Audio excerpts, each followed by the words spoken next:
According to reporting from the National Post, Prime Minister Mark Carney is considering repealing the controversial Online News Act. While speaking to the press in BC, the Prime Minister was asked if his government was open to repealing the bill, given that Meta, in response to the bill, removed all Canadian news from their platforms. It was referenced here earlier today, the Peachland wildfire. Yeah. And it brought crystal clear again to local media how we disseminate information quickly and effectively. Bill C-18 stands in our way to get back onto Facebook and Instagram. Are the Liberals looking for an alternative or rescinding that so that we can get that news back on those important platforms? I'll say this, Steve. Thank you for the question. First thing, and one of the things that we have done, and I'll answer your specific question, but let me make a point on something we have done, which is, and you may not like this part of the answer, but I'm going to give it to you, which is that one of the roles of CBC Radio Canada, is to provide unbiased, immediate, local information, particularly in terms of in situations such as you're referring to, and that's one of the reasons why we've made the commitment to invest and reinforce and actually change the governance of CBC Radio Can to ensure that they are providing those essential services. Now, to your specific question, I personally, and this government is a big believer in the value of what you do. I'm going to use you as a representation in local news, and the importance of ensuring that is disseminated as widely and as quickly as possible. So we will look for all avenues to do that. And I understand your question, and it's part of our thinking around that. Thank you. Earlier, I was joined by our contributor, David Clement, for more on the Online News Act. David, thank you so much for the time today. Not a problem. Now, can you walk us through what exactly the Online News Act is and what the justification was for it at the time? Yeah, so the Online News Act was a bill that was going to make some of the large tech companies, and I say some, pay publishers, predominantly newspapers, every time the newspaper link was shared on social media. So a hypothetical example would be something written in the National Post, somebody posts it to their Facebook page. The bill required Facebook or Meta to pay the National Post every time their link was posted on their social media platform. Their justification for it at the time was really twofold. The kind of forward-facing justification was that it was that essentially the tech platforms were eating into advertising revenue, and this was somehow a way to even the scales and make the tech companies pay their fair share.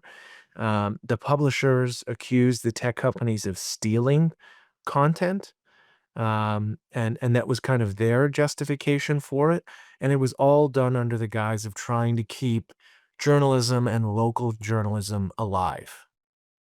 And what do you make of the arguments publishers made in support of the bill? They were remarkably unconvincing. And they were remarkably unconvincing because I actually think they got the relationship between social media and news backwards. So they viewed social media as stealing their content. My view is that social media actually acted as a free means to disseminate content.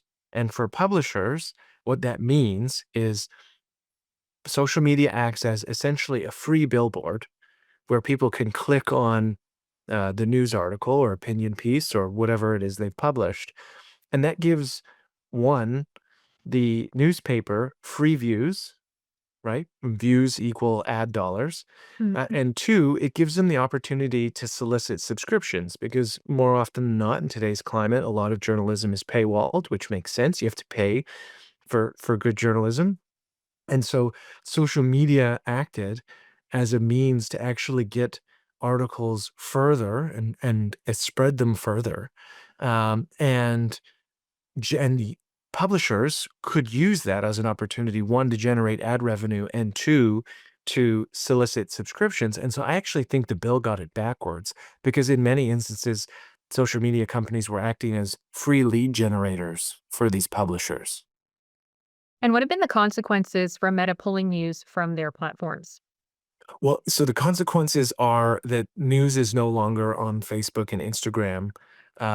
And the real world consequences to that is traffic being down for publishers. But I would say where it really becomes a problem or scary is where people rely on the quick movement of news in today's modern ecosystem. So if you look at the wildfire example, which is what Prime Minister Carney was asked about, the quickest way to get an evacuation notice out to a group of people is to have an online link that can be shared widely and shared widely in the platforms that people are using, one of them being Facebook or Instagram. And so, because Meta pulled all news, those types of public safety announcements aren't spread far and wide as they should be, and that obviously has real world costs. People not seeing the information quick enough, people not being able to act in accordance to whatever the rules and guidelines are. So the consequences here are huge, not just because traffic is down for publishers, but that's how we get information. And especially when it's an emergency, the quicker we can get information out to those who need to see it, the better. And so it's a huge disservice that we don't have news on social media platforms like Facebook and Instagram. Well, in your opinion, who is to blame for those consequences? Is it Meta or would it be the government? Well, this is what I find interesting is that under the previous government, under Trudeau, he blamed Meta. Now, Meta's argument would be they pulled news so that they could comply with the law. So their view was, okay, you've created this law and we will comply with it by not allowing users to share news links because this is ridiculous. We don't want to pay publishers because users who we don't control share your content and we're giving you leads for free and you can solicit subscriptions.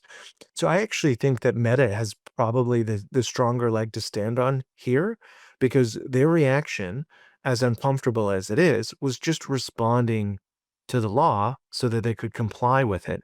And what makes the prime minister's comments interesting now is that he seems to be more open to that view, which I think is the correct one.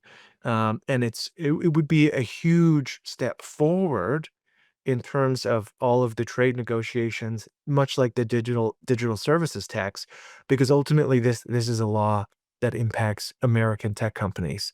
And Trump has been advocating for better access for American tech companies and trying to avoid unfair treatment. So I do think that it is ultimately the government's fault, the previous government's fault. And now we have an opportunity, possibly, to get rid of this policy that has bad consequences, but also to get rid of a policy that would possibly help some of the conversations with the Trump administration, which obviously is front of mind. And so, if we're looking at something that isn't really beneficial for Canadians who want to access news, while also being something that could ease trade tensions, I think getting rid of it would be a no brainer. Well, David, thank you for breaking that down for us. Thank you very much.